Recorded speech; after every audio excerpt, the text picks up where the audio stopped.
Hello to everyone. My name is Oliver Stock and I am pleased to welcome you to today's greenmatch webinar entitled Investment Management Goes Digital Now. I am pleased to introduce you to our greenmatch experts.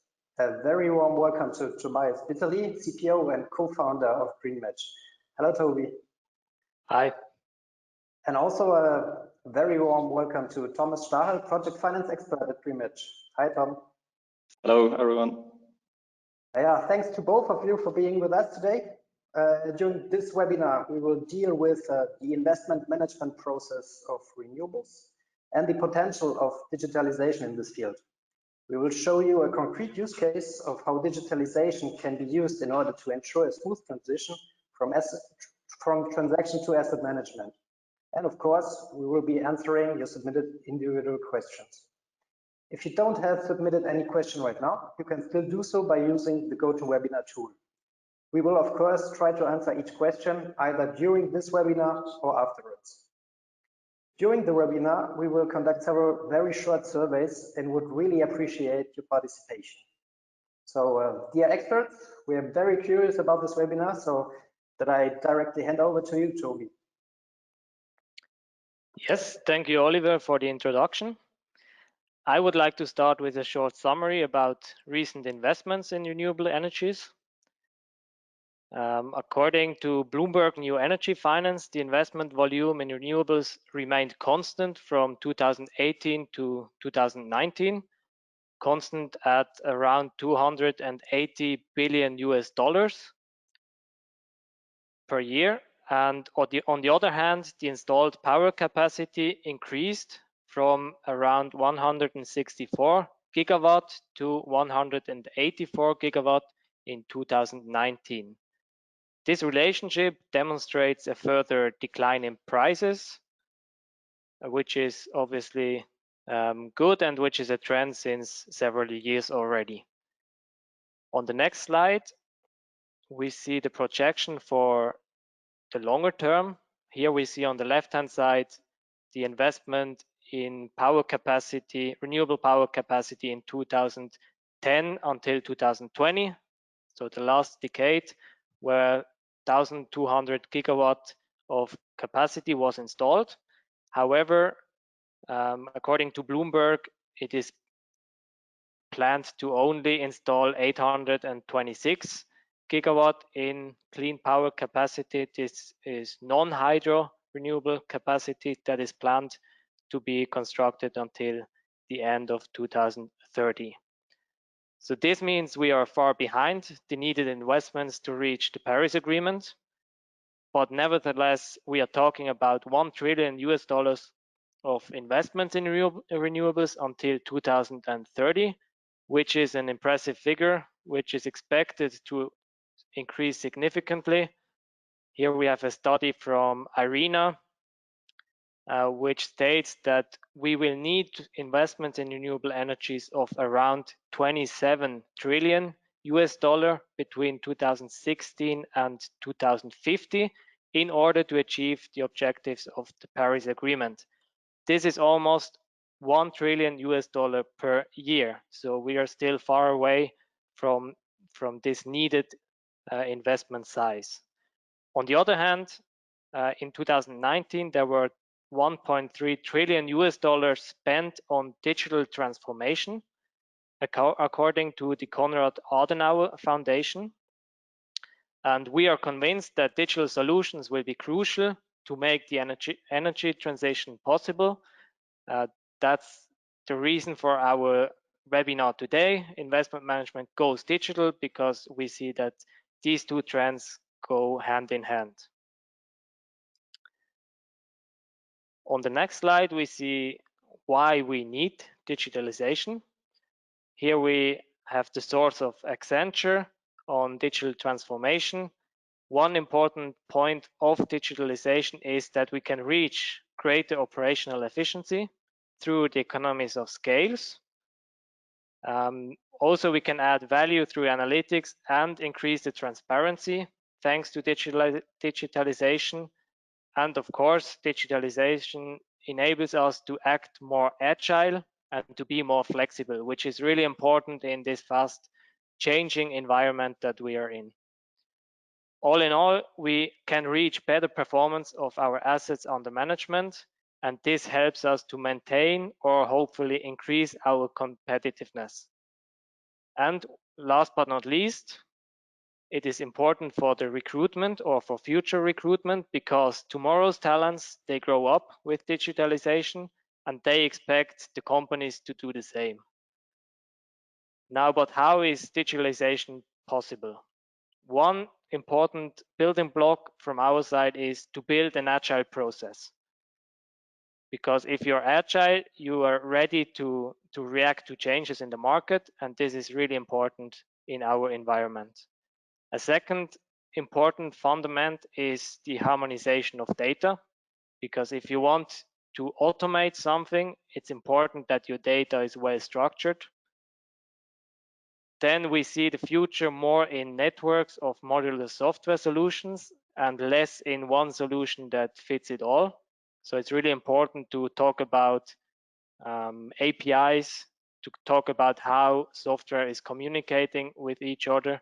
And we see a trend towards software that is focusing on one specific purpose and is trying to have open APIs to communicate with others.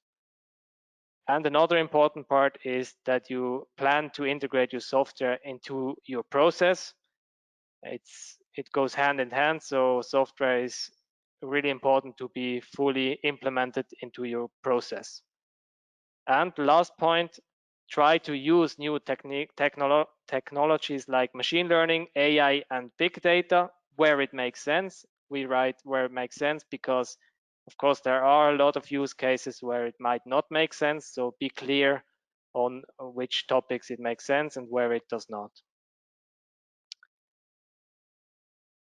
But now, how can you use the opportunities of digitalization to your advantage? We see two key points here. The first point is to make digitalization a strategic priority. And at this point, we would like to make a short survey. The question is digitalization already a strategic priority to your company? Please choose the two options, yes or no, not yet.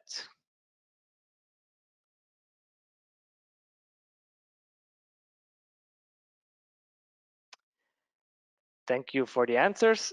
That is kind of promising. 82% say yes. So that's the first important step. Then the second building block from our side is to build an agile process. And we at greenmatch have implemented an agile process years ago. So we have some experience on this side and we have collected some tips for you. One important tip is do not plan the perfect solution right from the start, because the future, especially in our fast changing environment, is really unclear. So don't try to plan the perfect solution for an environment in the future that you do not know yet. We advise you to take incremental steps. This helps you to learn from past experiences. And it enables you to react to change, because if the environment changes, you can still change your process when you have not yet planned the full future. And the next point is sometimes hard to convince some people, because we say it's more important to have a functioning solution instead of a comprehensive documentation. Of course, sometimes documentation can be important, but the more you document, the slower you are in changes. So there is, it's important to be clear here on how much documentation is necessary and which part of the documentation slows you down. And last but not least, a cultural change is necessary. And we advise you to take those people who are most affected by these changes with you on the journey to get them into the boat. Now let's dive into the investment management process. We see the process in 4 steps. The first step is the screening. There it's all about a continuous deal flow to find project opportunities. Then follows the pre-evaluation. There, the goal is to make an efficient selection of appropriate projects for you.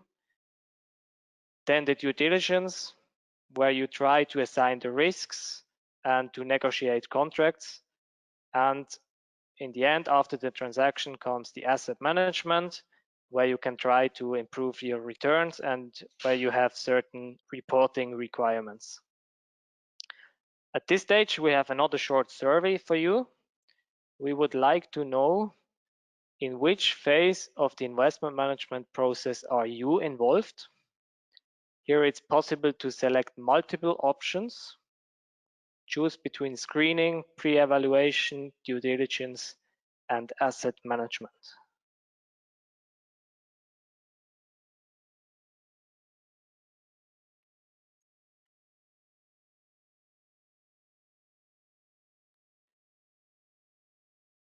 Thank you.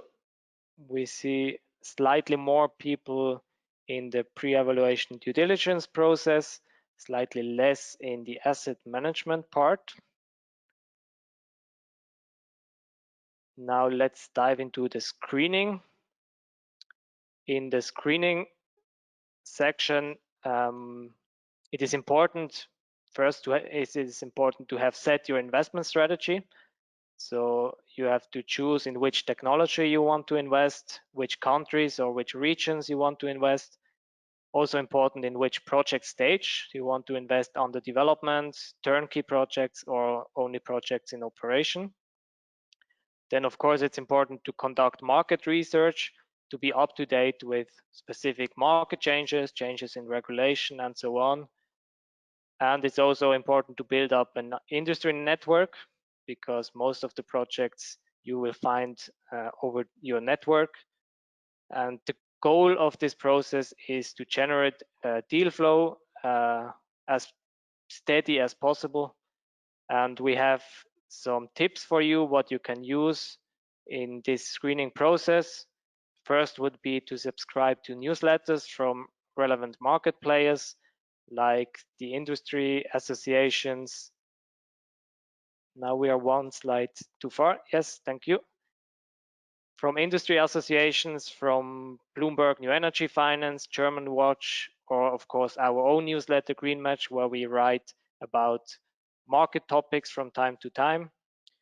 Then, as you do it today, take part in webinars, or even better, organize your own webinars. Then you could do a content marketing strategy and let the others in the market know that you're looking for projects. Content marketing strategy could be you write a blog, you publish your investment strategy, let others know that you're searching for projects. Then you could use Google Analytics or Google Alerts. This is valuable, for example, for market research. It allows you to automate your market research. For example, you could set some criterion, and if they are met, you get a notification that some news are published on this topic. Then, of course, it's important to expand and maintain your network on social media. In our opinion, LinkedIn is maybe the most important, or for sure the most important at the moment. If you are in Germany, then maybe you could also use Xing, but it's much less common at the moment than LinkedIn. Then you could use digital marketplaces. There exist some different marketplaces where you can find investment opportunities. And another option would be to get project proposals directly on your website. I can show you in the next two slides how this could work. In this slide, you can see our marketplace. So we at GreenMatch have a digital marketplace where our users can put their projects or their investment opportunities on this marketplace. It's always backed by a full financial model. So if you as a buyer are interested in the project, you can request access to this project. And if the seller gives you access, you have immediate access to the most important financial modeling insights. Then on the next slide, you can see a screenshot of greenmatch Lite. Some of our clients use greenmatch Lite directly integrated in their own website. So if they get a project proposal over their website, all these inputs made by the seller will then automatically be added to your financial model. So this is one use case how you can use digitalization to basically support your screening process. Now on the pre-evaluation stage, we see 4 steps that are relevant. First, the financial modeling. In the pre-evaluation stage, it's really crucial to have a financial model where you get results quickly, and the model should be standardized even for different technologies, because that enables you to compare projects also between technologies. And the next point, internal benchmarking. This can help you in the evaluation project or process of projects. And here an important foundation is to have standardized data, because you can only make a benchmark if your data is standardized and you can collect it on an aggregated basis. And here we see that it's really important to share this data across different departments, because the asset management might have important insights for the transaction team and vice versa. So it's really important to have this data on a shared database. In the due diligence process, we see 3 key parts. Again, the financial modeling, which is a key part of the due diligence. Then, of course, contract negotiation and the coordination of partners. And in this process, there exist many interfaces between different parties, which can be made much more efficient if the technology is used wisely.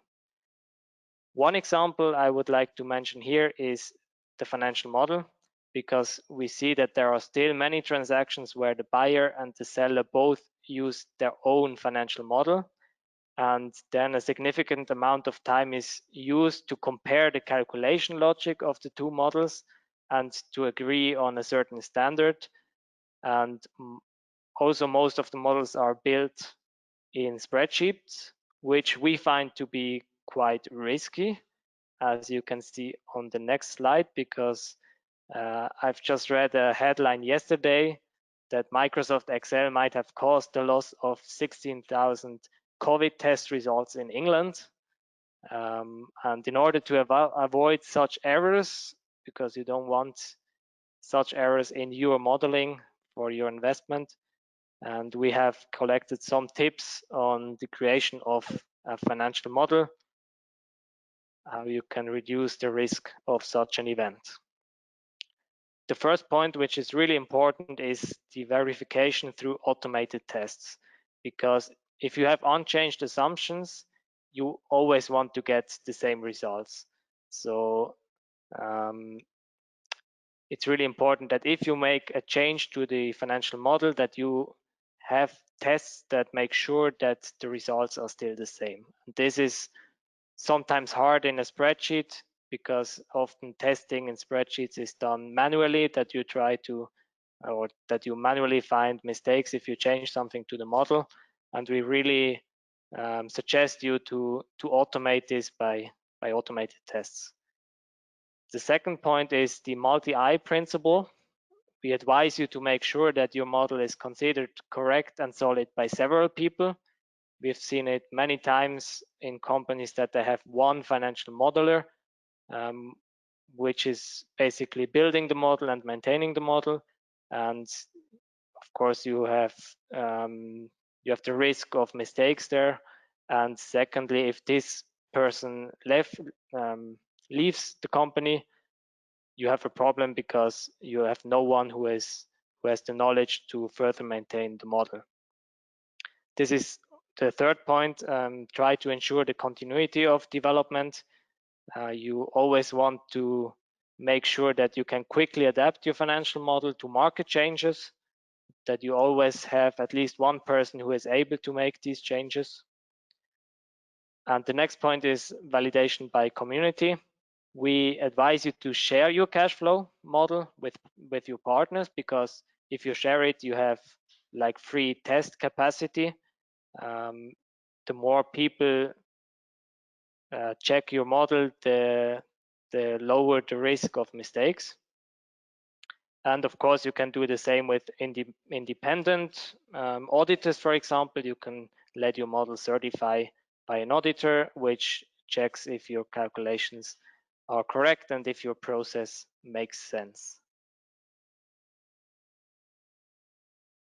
Now, for the asset management section, I will hand over the word to Thomas. Yes, thank you very much. So now we have had all the steps from the transaction part, and now we are heading over to the asset management.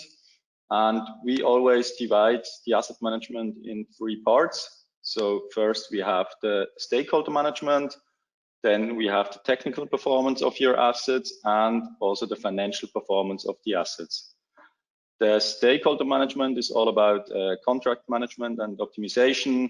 You have to know when, for example, your land lease contract expires. Also, to renegotiate contracts, you have bank relations which you have to manage, other relations with the landowner, and so on. And here there are specialized solutions, as Tobias already said.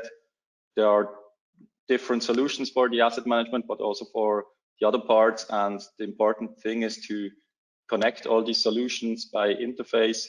And as I said here, there are several solutions. Also for the technical parts, there are web-based solutions which are supervising the technical performance of an asset. So here it's all about kilowatt hours. You know, what was the produced amount per wind park, per wind farm, what were the losses. You have a real-time site monitoring. Also predictive maintenance is possible today when you have some sensors on the wind turbine, for example. So here in the technical part, it's all about kilowatt hours. And at the end, here on top, this is also the part on which we are focused. That's the financial performance. And we divide the financial performance in the accounting part. So the accounting is all about the past, and the finance part, which is about the future. So accounting, we have the coordination of accounting and audits, also corporate housekeeping and taxes. And the finance part, here we have reports, also budgeting and other stuff, net asset valuation, liquidity planning, and also dividend or payout planning. So these are the 3 parts. And yeah, an asset manager has enormous amount of data which he has to handle. We saw in one of the surveys that there are not that many asset managers here, but I think all the people who are doing asset management tasks, they know one of the big challenges is always to prepare this enormous amount of data. In most cases, we already have customers, they have so many data, they have to prepare this data, let's say from the 1st of the month until 28th, and then they just have 1 or 2 days to really analyze these data. And that should be the goal, that you have more time to analyze all these data and you don't waste any time to prepare this data. So that's one of the challenges here we see. But if you have a really good system with standardized data, with APIs, also import functionalities, it's quite easy to also report. You have different stakeholders, you have the investors, banks, also the management, they all want different reports. And if you have a good system, that's quite easy. And you can also not only analyze this data, but also take measures. For example, renegotiate the maintenance contract, also see if you have to change the partner. So that's quite important that you have a good system here in the asset management part. So here at this point, we have another short survey in which you can participate. You will again see the results within some minutes. So we want to know what major challenges do you see in the asset management part? Is this the high complexity due to a multitude of data, which I already mentioned, or is it more because you have a diversified portfolio, you have different countries, you have different technologies, the data is all from all technology and countries a little bit different, or is it the general increase in complexity? For example, some years ago you already had fixed feed-in tariffs, now you have PPAs. So as we can see, the main challenge people are facing, at least here in the webinar, is the high complexity of data. That's also the case with the customers we have, but I think also the other challenges are yeah, you have to handle them. So that's quite interesting. At this point, now in the future slides, we will always focus on the financial performance of the asset, so on the financial asset management. And on the next slide, you can see what is really needed to have an efficient asset management. So for me, the asset management does not start with the acquisition of the project or the production start. It already starts a little bit earlier. So that's why it's also important to have a clear division of tasks between the transaction and the asset manager. So that also includes that you have a standardized financial model. And as I said, the financial model we already have seen is already used in the transaction period. That's why I always say the asset management starts earlier already with the transaction itself.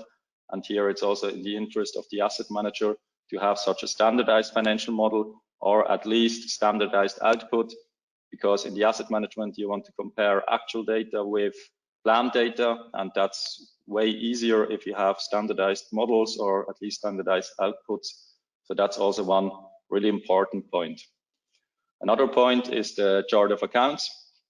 So you have different technologies, different countries. So it could be that you have different chart of account for each project. That makes it also a little bit more difficult to make this asset controlling plan actual comparison, because the actual data is in most cases coming from the bookkeeping. So that's why we always recommend our customers to implement a standardized chart of account. And that's way easier if you only have one partner per country or one partner per technology. That's why we also recommend to have this implemented. And as we already have heard, it's also important to don't look for a software which can make you a financial report, a technical report. I think today it's quite common to have specialized solutions, one for the financial performance, one for the technical performance, and one for the stakeholder management and contract management. But you also have to see that you have connections and APIs between these solutions. And now back to the financial asset management. So what's of interest in the financial asset management? That's to report KPIs. And in our opinion, one of the most important KPI from the financial point of view is the internal rate of return. So that's also the thing you are calculating with your financial model during the transaction. What is the expected internal rate of return? So you are creating a transaction plan with your financial model, and you calculate the return, for example, for a wind farm in Germany over 25 years with a p-value of 75. And at the end, you get, for example, a return of, let's say, equity return 6%. And now in the asset controlling, you want to compare these 6% equity IRR with actual figures. And how could you do it? Could you do this? So basically, you also need numbers over 25 years, because it doesn't make sense to compare IRR calculated over 25 years with planned data, but you only have, for example, 5 years actual data. That's why you always have to combine actual data from transaction until today with planned figures from today until the end of the project.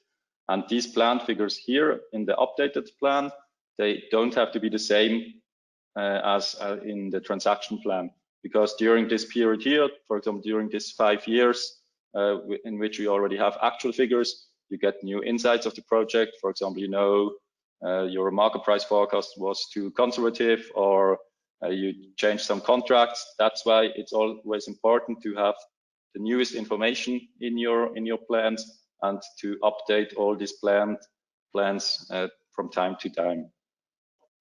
And if you have such a framework within your software, you have one transaction plan which is standardized, you have actual figures combined with an updated plan, then you can quite easy report different KPIs, as I said, like the internal rate of return, but you can also calculate net asset value, the impairment, and several other things. So this is the framework we recommend in the financial asset management.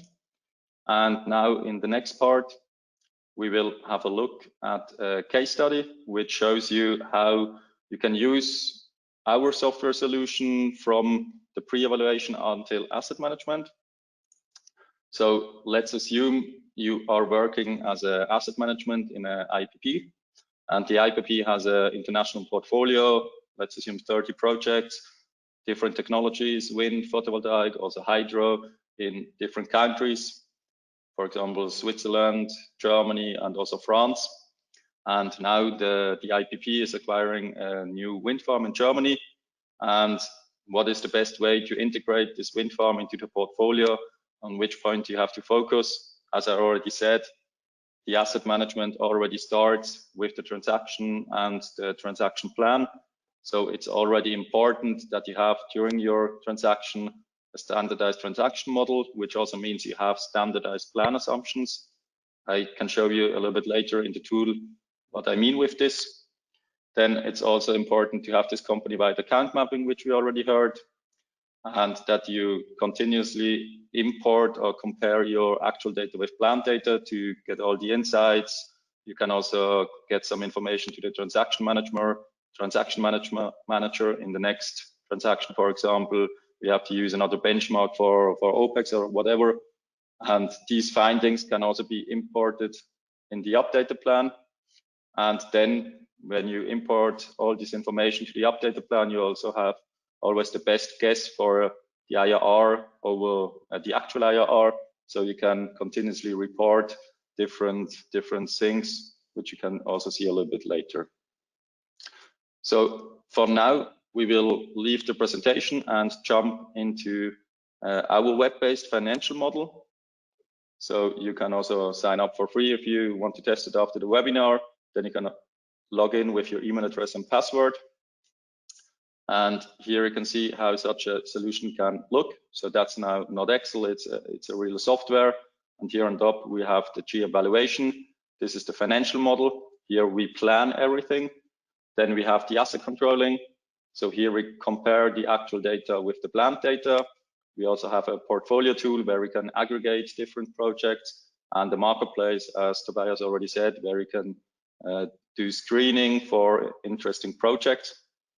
But now let's assume we have a project, we are acquiring this project, or we think about acquiring this project. That's right, I already created here a project use case from transaction to asset management. You can see we have here some other projects, some under construction, some turnkey, some in operation. So that's all possible with the tool. Also different technologies, wind or photovoltaic, and also different countries. But the framework is always the same, and also the calculation engine behind it. So let's assume we have now here a new project. Or maybe let's jump a little bit back in time and start with the pre-evaluation. So here it's important to get a result within a short time so that you can know this project I don't have to further proceed. With this project, we maybe go to the due diligence. And that's why it's quite easy here. We have here the output section, overview, financial model and simulation, and the inputs. That's similar to Excel where you have different sheets. Here it's different sections from production, sales, OPEX until investors. So here you can input all your numbers. Let's just say we have production units. We now are interested in a wind farm in Germany, which started using in January 2021. Power is, let's say, 10.5 megawatt, and the potential P50, let's say 26,500 megawatt hour. I can also change it here to kilowatt hours. You see now the full load hours. little bit more than 2,500. So let's just create it. We can now also add losses, amount for distribution, but for this pre-evaluation, I would say, let's keep it simple. So let's continue to sales. In Germany, because we assume we all have a project in Germany, there is a feed-in tariff guaranteed by the government. So let's add a feed-in tariff of, for example, 75 euros per megawatt hour.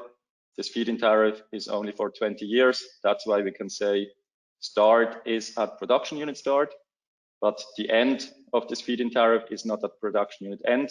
I changed it here to production unit start, and I can easily say plus 20 years. Let's create it, and we always get also a graphical feedback. So now you can see we have here revenues of a little bit more than 1.7 million euros, and here from 2041 until the end of the project, because I said I want to calculate the project over 25 years, we have 0 revenues. That's why it makes sense to also add a market price. I can now say we have a market price, let's say 3 cents per kilowatt hour. I can add here an indexation for each position I create. I can also say we don't want to use any indexation. For now, let's use a standard inflation, which I defined with 2%, and just create this position, because now we want to make a short pre-evaluation. Then we can go to the OPEX section. Here in the due diligence, it definitely makes sense to create for each contract one object. We always talk about object if you click here on new position, new OPEX. In Excel, you have to add a new line, you have to input the formula, but here in greenmatch, you just have to input the contract values. So this also means you can't make any wrong calculations. You can only input wrong assumptions. Let's just assume we know our total OPEX for German wind farms. Let's say other are based we can choose here different possibilities, fixed per production unit, based on the net production, on the power sales. Let's assume we have a benchmark which says we have 52 euros per kilowatt installed capacity per year. This is our OPEX benchmark, and also with this inflation of 2%. We can create it. Now we can see our OPEX costs year by year. Then in the next step, we have to add the CAPEX. Now, later in the due diligence, we have more detailed information. For now, let's just say we have 1,350 euros per kilowatt. We also have to add a depreciation that's based on the country. You can write off your assets a little bit different. In this case, we say German projects. We have a depreciation over 16 years linear. You also can say it's degressive, immediate write-off, and also appreciation. When you, for example, have bought the ground and you don't have a land lease contract, then maybe the ground is more value at the end of the project than today. Then you can also choose this appreciation. Then you can create here the CAPEX. Right now you can see our returns are 0 because we don't have any investment at the beginning. But if we add this CAPEX position, we can see now the project IRR is 4.7%. Also the equity IRR. So the equity IRR also considers the financing, but right now we don't have any bank loan. That's why we can also go here to the debt section and say we assume a bank is financing a part of this project. Let's say we have a bank loan over 75% of the asset purchase price, loan period 16 years, redemption free 12 months, and redemption frequency 3 months. So we have to pay back all 3 months something, and the interest, let's assume 3%.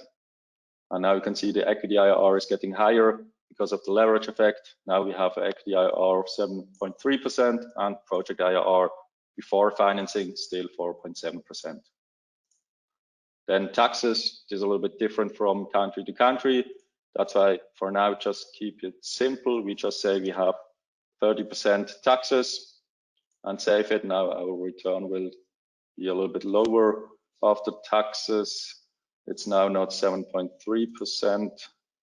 It's, let me see, 6%, but still quite okay.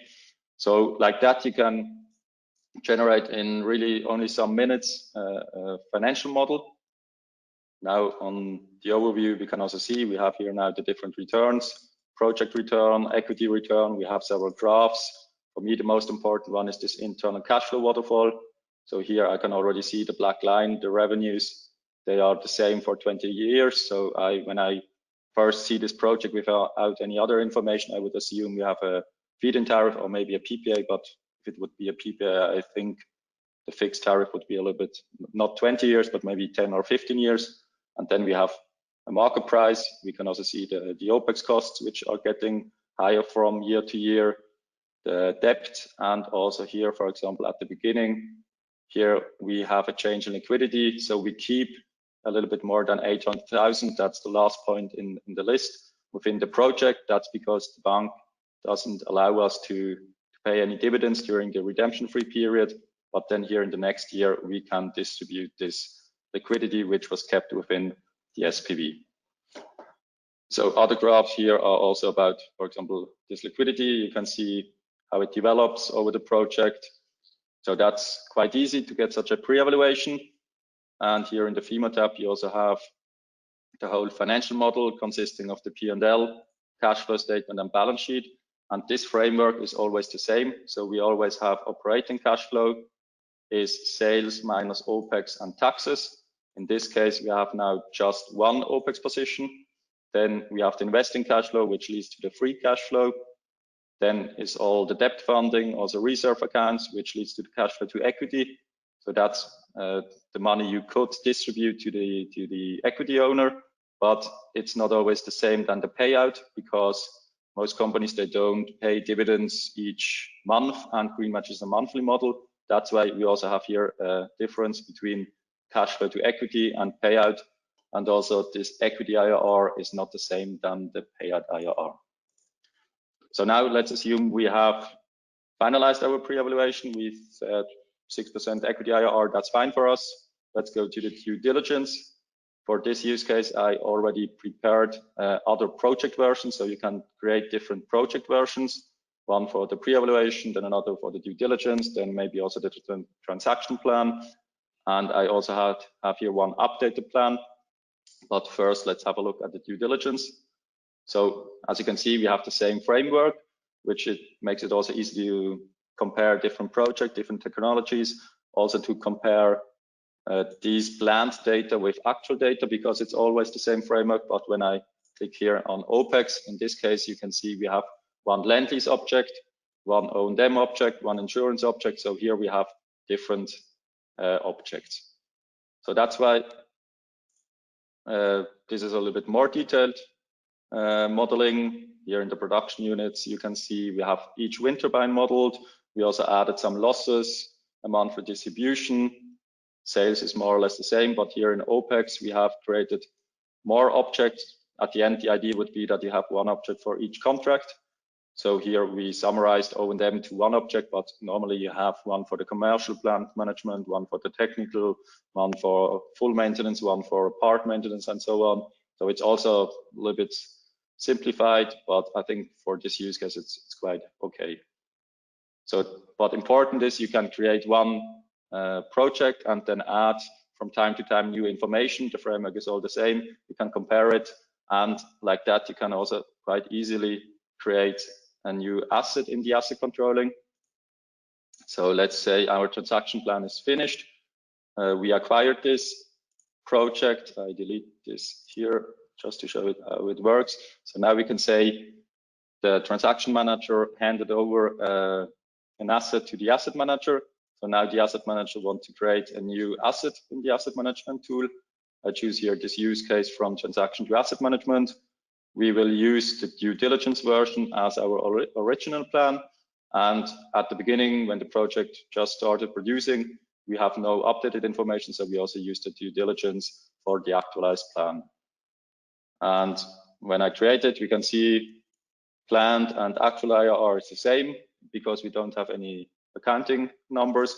So that's why we have here this ledger management where we can import accounting information. That's a CSV API. So we can now say, I want to import a ledger. And let's say I import this ledger. I already prepared here the import file. So that has to be done once, and then you can just import it by one click. And now what we can see is we have here again the planned IRR and the actual IRR. So in the actual IRR, we are a little bit lower than originally planned. You can also see why, because here the revenues are way lower. OPEX, we have a positive impact because as it seems we had to pay less OPEX. And also the other things like CAPEX, we see the deviations and the impact on the IRR. Furthermore, we can also see here the year-to-date reporting. What was the production from the beginning of the year? So right now we are in year 2024, a little bit in the future, but we can see what were the production month by month, also the revenues, and for example, the OPEX. We can also aggregate this number and include a forecast until the end of the year. That's also important for the budgeting. In the live to date widget, we can see what was the production from the acquisition of the project until today. And today is still a little bit in the future. The same for the revenues. So production was lower. That's why also our revenues were lower. The OPEX were a little bit higher. Again, here with this forecast. And because we didn't actualize our plan, the forecast and the original plan are the same. But that's something now we can also include in the model to also update our future plan. And that's why I jump back a little bit to the presentation. So let's assume we are now during a COVID pandemic, and our CEO wants to have an analysis of the portfolio with lower market prices. And how could you do something now and analyze what would be the IRR over these 25 years if we assume a lower market price? So that's quite easy with the tool. Also other questions can be answered quite easy.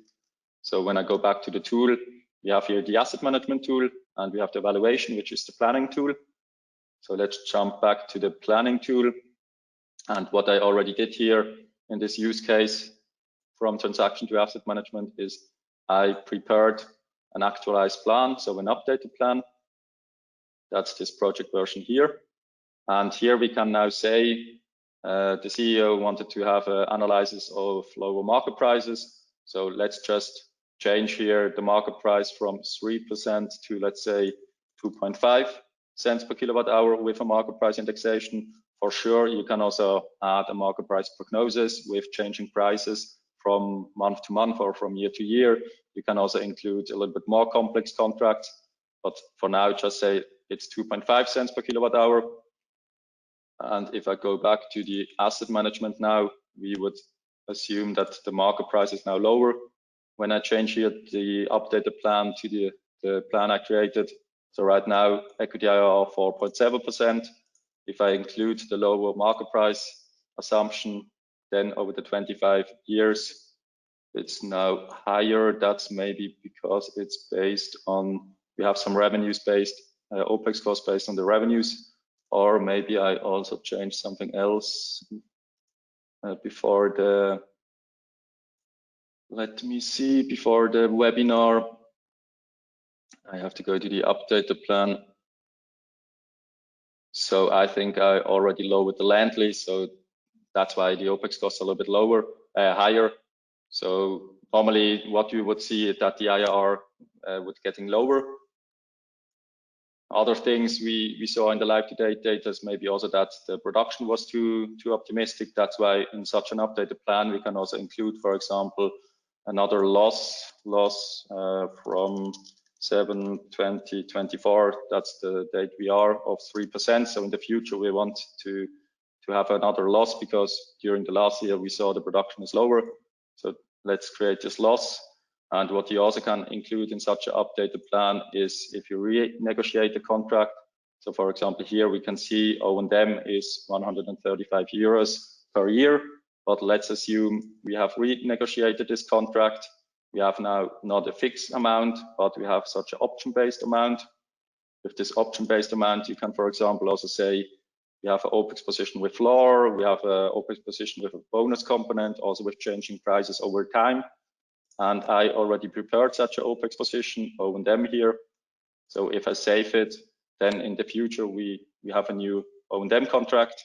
And this O&M contract says now we don't have fixed costs of 135,000 euros per year, but from July 2024 onwards, we have 120,000, and from July 2030 onwards, 130,000, or a performance-related fee of 12 euros per megawatt hour with a standard inflation of 2%. So like that, you can also include new information like new O&M contracts. And as you can see here, from 2025 onwards, we have this 360,000, so the fixed amount. But then in the year 2029, the performance-related fee is used because this one is higher than the fixed amount. And when I go back now to the asset controlling tool, you can now see what is the impact on the return. Revenues have now a negative impact because I added this 3% loss. Because we renegotiated the OPEX contract, we have a positive impact. And at the end, with these assumptions we have right now, we have an IRR expectation over 25 years of 5.7%. Also here in the live to date, we can now see production was lower in the past. And now when I include the forecast, you can see our original plan. So the blue part here is still the same, but our actualized plan, so our forecast is lower. And that's why we also have lower sales in the future. Also here at the end, the market price, we lowered our expectation of the market price. That's why here the forecast of the market price is also lower than the original plan. And like that, you can quite easily answer questions. What happens if? You always have this standardized framework here in the financial model. You always have the P&L, cash flow statement, and balance sheet for planning numbers, but also here, if you compare planned with actual numbers, you have the same framework.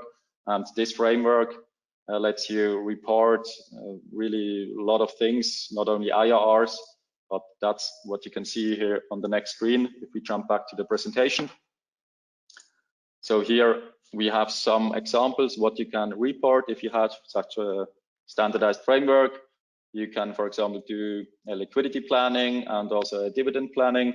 So here at the end of the year 2020, we can pay dividends of 370,000 euros. That's now on project level, but for sure we can also create such graphs and analysis on portfolio level.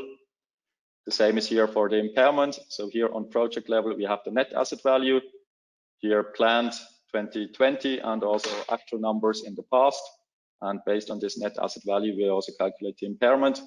That's also possible, such net asset valuation calculations on portfolio level, if you have hurdle rates for each technology and country combination, for example. And on the next slide, you can also see some information on aggregated portfolio level. If you have this framework, you can do OPEX benchmarks. What are you paying for land lease, O&M, administration, and also other possible categories. Also, what's the exposure on equity and shareholder loan? So we can see we have here investments from 2017 until 2090, also forecasted investments in 2020, 2021. And we have equity and shareholder loan distributions.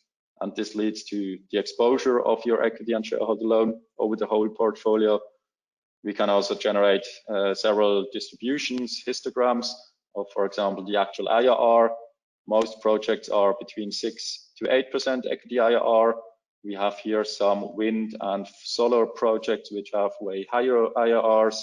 We can do such analysis also for the project stage. Did you invest it during construction, during is it a turnkey project or is it a project in operation? So here we have really a lot of different possibilities. At this point, we have another short survey for you. So we are interested if you are satisfied with your reporting. We saw just some examples of financial performance reporting on a SPV level, but also on a portfolio level. So are you satisfied with these reportings or not? So you can answer this question right now, and then we will also see the result. So as it seems, with the technical performance, the most or nearly 50% are satisfied. With the financial performance on a SPV level, only 30%, and on a portfolio level, only less than 15%. So I think that's also the most complex one to report on a portfolio level, because you have to do the aggregation. You need a standardized model for each SPV. If you only want to report on SPV level, it also can also do it without standardization, but then it's not comparable. But I think this financial performance on a portfolio level is the most difficult one, but also what we are focusing right now. So this was about the asset controlling and also the short use case. Just to summary the last nearly 60 minutes, I want to show you what we think are the most important building blocks for the implementation of digital strategy. Most important for us is the automation part, because what we see is that a lot of workflows are still manually, that you have to include or import or input data manually. If you have here some APIs and Excel import functionalities, that's also one part already an automation, and that makes it way easier. It's also important to have an integrated system, that you have a specialized solution for all the three asset management parts, but also for the financial model, that the financial model is integrated with the asset management solution. Then homogenization of data, that you have one source of truth, and the data in this solution is the correct one, that you have homogeneous data. When you have such standardized data, that also leads to easier portfolio consolidation. That's then way easier. You can also do benchmarking, and market intelligence information can be gained from this standardized data. With standardized data, it's also way easier to have machine learning, because a machine can't recognize any structures if the data is not standardized. And also, as Tobias already said, that you are flexible is really important, because market conditions, they are changing from time to time, and we also include month by month or day by day new solutions into our software. For example, now a tax builder, that you can model taxes from all over the world, so that you adjust your financial model and your solution. That's also really important. I will head over again to Oliver, and maybe we have some questions from our audience. Well, yes, thank you very much, Thomas. Also, thank you to Tobias. We will now move on to the Q&A session. The first question submitted by the audience is the following. I think the problem with investments in renewables is that the transaction itself takes a lot of time, which slows down the speed of the energy transition. How can we reduce the needed transaction time in order to carry out transactions faster? Well, yeah, I can answer this question. I think it is crucial to implement a standardized process in which you highly rely on digital solutions, as we also saw today. One central question is always trust. A seller will never trust the buyer, and the buyer will never trust the seller. But if two parties both agree to rely on an independent solution for certain steps, they have the potential to save a lot of time, as I already mentioned in the example on the use of an independent financial model in transactions, because then you can just cut manual steps out of the process. All right, thank you. The second question is, we are an asset manager and have a variety of different obligations regarding reporting towards our investors. How can we combine a standardized tool with such individual reporting needs? Okay, so it's more about the asset management. Yeah, our tool is standardized, that's correct, but you can include different country specific and also other things, and also the reporting has nothing to do with the tool itself. So standardized data doesn't mean you can't create individual project reports. That's always possible, and that's also what we are doing. If a customer has some individual reporting needs, then we can generate such individual reports or also different reports, but based on standardized data. And that's also important because that's why the reports from month to month or year to year are also comparable. So I think the standardization is really key also for the reporting. Thank you, Thomas. So we will close now the Q&A session because time is running. To those whose question have not been answered yet, we will contact you during the next days. So thank you very much for your interest and participation today. I hope you enjoyed this webinar. If you want to learn more about the investment management of renewables, you can read the latest greenmatch white paper available under the indicated link. We will send you the presentation during the next days. We would highly appreciate if you could fill in our very short feedback form, which will be automatically opened in your browser just after the end of this webinar. Your feedback matters a lot to us, so thank you very much for taking a few seconds. So much for today. We will be back with new greenmatch webinar, so stay tuned via our newsletter and social media. On behalf of the whole greenmatch team, I wish you a pleasant time. Stay safe and see you soon. Bye-bye. Bye. Bye-bye.